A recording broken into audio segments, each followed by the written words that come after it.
Hey guys, I thought I'd record this video for today, Tuesday, September 22nd. It'll be about knife identification. We had once again, I had my computer glitches and I don't want to make you sit through all that, so I thought I'd just make this quick video to go over the knife identification review that we did today. Tomorrow's Wednesday. You will not be in class online. The only assignment you will have is to watch the video in the week 3 folder, and I'll have that posted there, and we'll discuss that on Thursday. That's about a carving station, which I'll go in more detail about on Thursday. You will have an assignment that's due Thursday. It'll be a worksheet / quiz. You can do it Wednesday if you want, but I think it's in your best interest if you can log into Google Meet. We will all do it together as a group. But either way, I just want to make sure you get the answers correct. All right, so let's move on to this knife identification. It's very simple. We'll go into more detail about what types of things you cut with these knives. I just want you to really, at this point, just understand the name of the knife. And there's not too many of them, so it shouldn't be too complicated. Okay, so here we go. Okay, the first knife here, a lot of people think this is a butcher knife. This is actually a cleaver. A cleaver is used for cutting into bone and cartilage to separate it from the meat.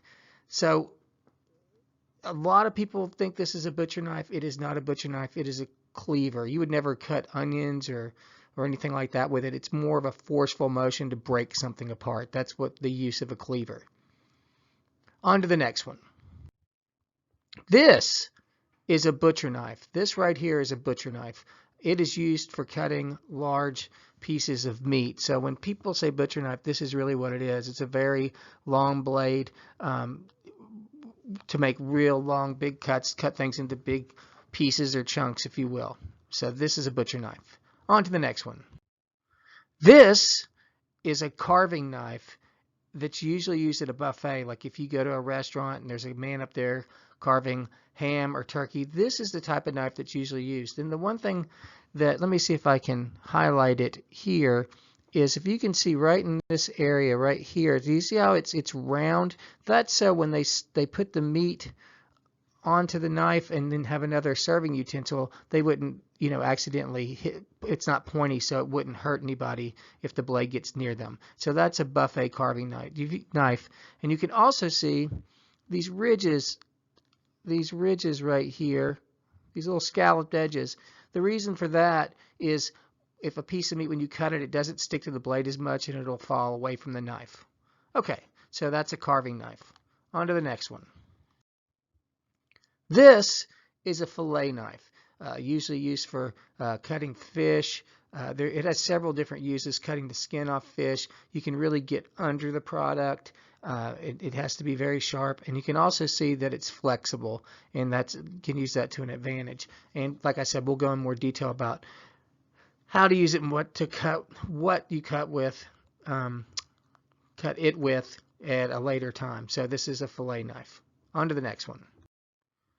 This is a paring knife. Small knife, very useful. A lot of people use a paring knife for peeling things. I have mixed opinions about it. Sometimes a peeler is better than a paring knife. I would never peel a carrot with a paring knife, but I'd probably peel an apple with it. I think the word comes from actually to peel, so that's where it came from. So it's a small knife mainly used for small work, once again, like peeling an apple or even cutting it into small pieces. Okay, that's a paring knife. On to the next one.